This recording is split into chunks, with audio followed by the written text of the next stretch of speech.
So guys আজকে আমি যাচ্ছি কাশ্মীরে। ও সরি, কাশ্মীর না, মানে স্নো পার্কে। বাট কাশ্মীরের মতনই ফিলিং আসছিল, কারণ ফার্স্ট টাইম আমি আইস দেখছিলাম। আমার খুবই ইচ্ছা পাহাড়ে যাওয়ার, বরফের সাথে খেলার, আর কাশ্মীরে যাওয়া ফার্স্ট। ভিডিওটাই সবার সাথে অনেক মজা করেছে, এই ভিডিওটা লাস্ট পর্যন্ত দেখবে। Hello everyone, hi and welcome back to my channel. Jaipur থেকে উদয়পুরে যাওয়ার পথে আমরা রাস্তায় একটা সুন্দর একটা জায়গা পাই, যে জায়গাটার নাম ছিল নাথদ্বারা। আমার যদি প্রোনাউন্সিয়েশনে মিস্টেক হয় তাহলে আমি লিখে দেবো। বাট এখানে সব থেকে একটা বড় টেম্পল আছে শিবের, যেটার নাম হলো স্ট্যাচু অফ বিলিফ। এখানে জাম্পিং রাইডও রয়েছে। তার থেকে বড় এক্সাইটমেন্ট হলো এখানে শিবের কাছে পৌঁছাতে পারবে। এখানে প্রাইজ রয়েছে শিবের পায়ে ওখানে যেতে গেলে 200, গলা পৌঁছাতে গেলে একদম মাথায় টপে যেতে গেলে 150 মতন প্রাইস ছিল। এই গরমের ওয়েদারে এরকম একটা জায়গায় আসা মানে খুবই সারপ্রাইজিং আমার কাছে ছিল। আর টিকিট নিয়ে আমি ভাবি অ্যান্ড অরুণেশ আমরা ঢুকে যাই।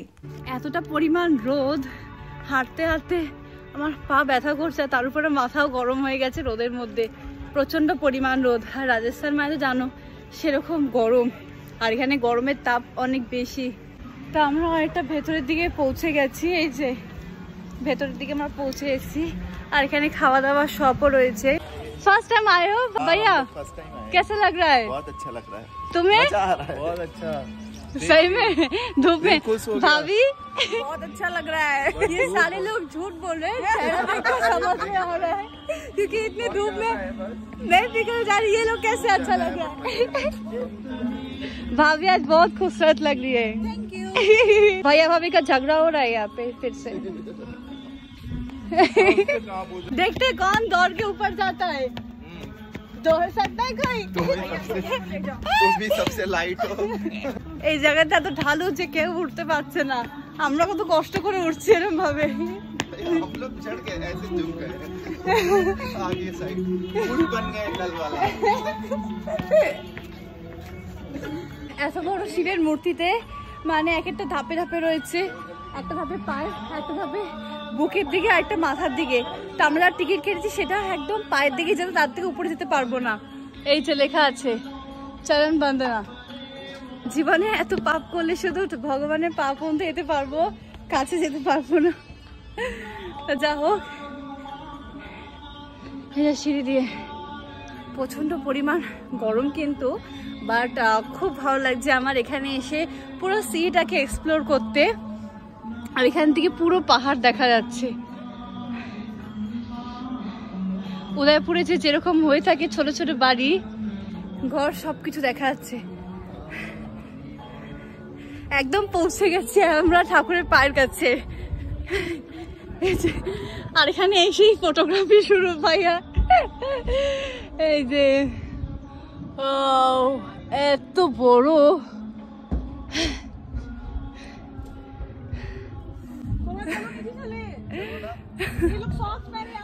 আরে what a feeling! See,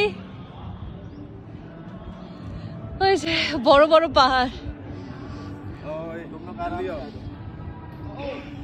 আমার পিছনে তোমরা দেখতে পাচ্ছ ভগবানের একদম পুরো যে মূর্তি আছে দেখা যাচ্ছে। এত সুন্দর ওয়ান্ডারফুল লাগছে।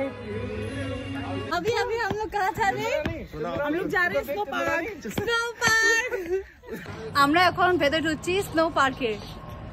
ওয়াও, এই যে এখন আমরা স্নো পার্কে ভেতরে ঢুকছি। সো গাইস আমরা চলে এসেছি স্নো পার্কে।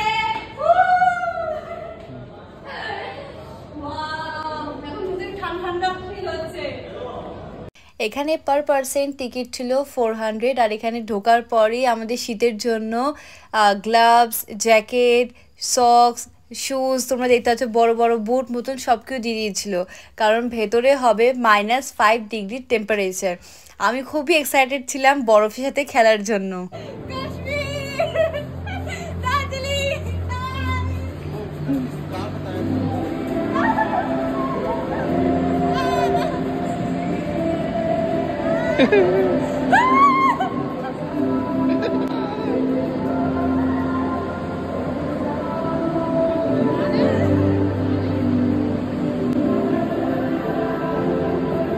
একদম रियल आइस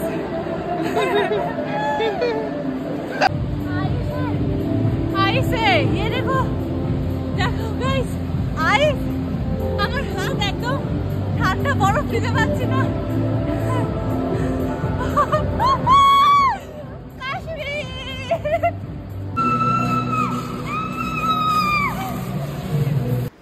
তোমাদের সকলকে একটা মনের কথা শেয়ার করতে চাই, সেটা হলো আমি একবার জীবনে কাশ্মীর দেখতে চাই। কাশ্মীর আমার এতটাই ক্লোজ যে আমি আইস দেখার পর আমার মুখ থেকে একটাই নাম বেরোয়, সেটা হলো কাশ্মীর। আমি সত্যিকারে কাশ্মীরের এত ভিডিও দেখেছি, পাহাড় পর্বত, সেই নদী, বরফ এতটা আমার ক্লোজ হয়ে গেছে যে আমি নিজেকে প্রমিস করেছি জীবনে একবার কোথাও যেতে পারি কি না পারি, বাট কাশ্মীর আমি ঘুরবই ঘুরবো। আমি এখানে এতটাই এনজয় করেছি, তোমাদের কি বলবো, আমি খুব এনজয় করেছি সবার সাথে। তোমাদের এই এতটা পরিমাণ ভালোবাসা সাপোর্ট আমার সাথে থাকলে আমি খুবই তাড়াতাড়ি কাশ্মীর ঘুরতে পারবো, তাও আবার ইউটিউবের টাকায়। তোমরা আমার সাথে এরমভাবেই থেকো, আমাকে সাপোর্ট করো, ভালোবাসা দিও। ভিডিওটাকে এখানে শেষ করছি। চ্যানেলটা সাবস্ক্রাইব করে দিও, পাশে বেল আইকনটা ক্লিক করো। আর তোমরা কমেন্টে জানো তোমাদের কীরকম লেগেছে, আর লাইক কমেন্ট করো ভুলো না। দেখা হবে নেক্সট ভিডিওতে। বাই।